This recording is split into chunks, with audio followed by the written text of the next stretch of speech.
So I'm going to talk about a theme that used to be the larger part of environmental research, but with the recognition that you couldn't address environmental concerns without also addressing the human side of things, the livelihoods element has been introduced to environmental research, and I've become a group of one in that process. We've just recently been joined by Brett Murphy, who's moved up here and hopefully will also become an active staff member in this theme. So the theme deals, this research area deals with the diversity of projects. They're mostly needs-based and relevant to regional needs and issues. I'll talk about those a little bit later. My personal focus, though, is broadly in fire ecology, and within that, how fire affects the current wave of small mammal and potentially small vertebrate declines in the region. And my special love is plant functional traits and how these confer resilience and resistance to fire, and how understanding these plant functional traits may give us a better understanding of how fire actually kills plants. So that might sound strange to you, but we actually don't know how fire kills plants. We pretend to know, and we just react to the fact that we see it happening. But if we can actually understand how it happens, we will be able to predict how whole ecosystems will respond to fire on the basis of their proportions of plant functional traits that resist and confer resilience to fire. So the diagram on the bottom right of this image is the distribution of plants that are able to resprout after fire and maintain their space in ecosystems. They are persisters, and you can see that Australia has a large area comprising these very fire-resistant, fire-resilient plants. And that's no surprise, because Australia is possibly the world's most fire-prone continent. So, being a group of one, I struggle to find things to tell you about, and very envious of Dave Crook's rolling program of research. So unfortunately, you're going to get a little bit of a brag board from me.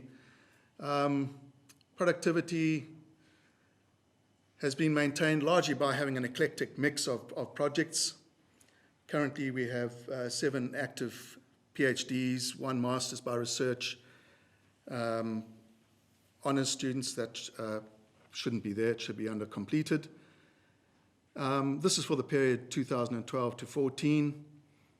The funding that's been drawn in is just under $1 million in the period 2012 to 14. The future, I think the most important thing to say here is that for this research thrust to survive, we have to consolidate. And projects, PhDs, will have to become more focused around areas of expertise, and I'm pushing hard to have projects that are broadly grouped under looking at what's causing mammal declines, and also extending the plant functional traits research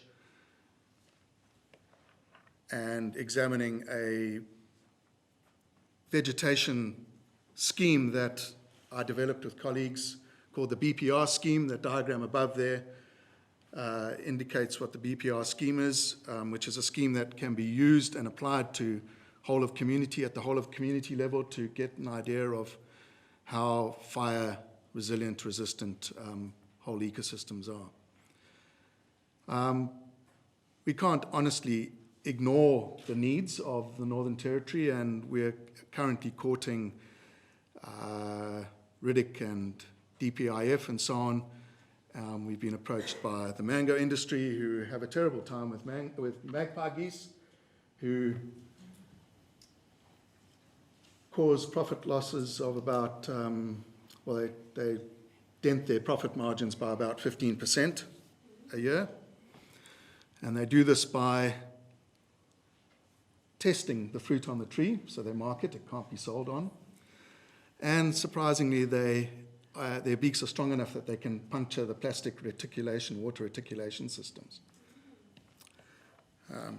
So they're not popular.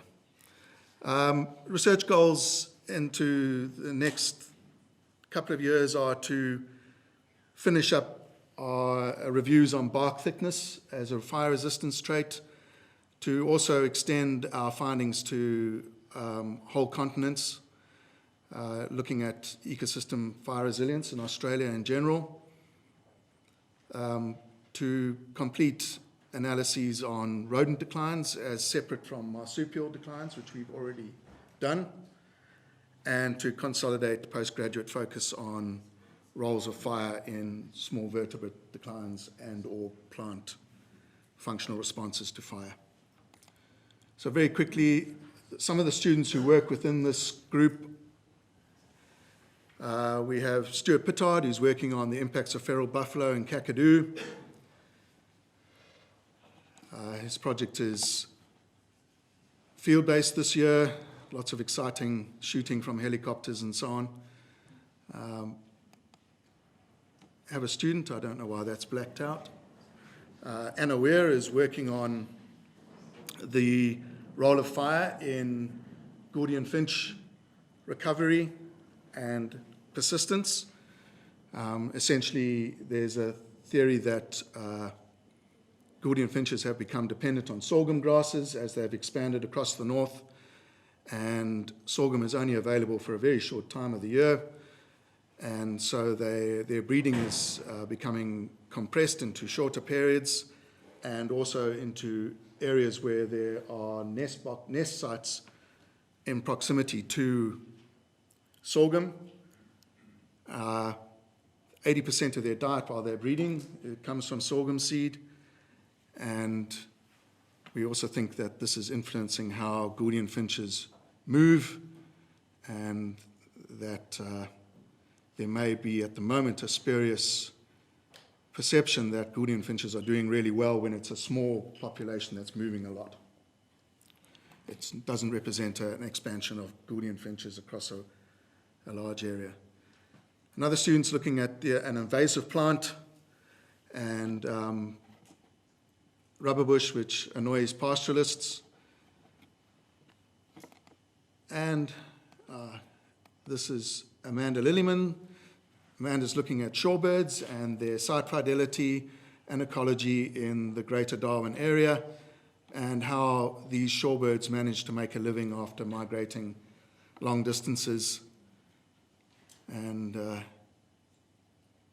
really desperately needing resources at the end of long flights from the Yellow Sea.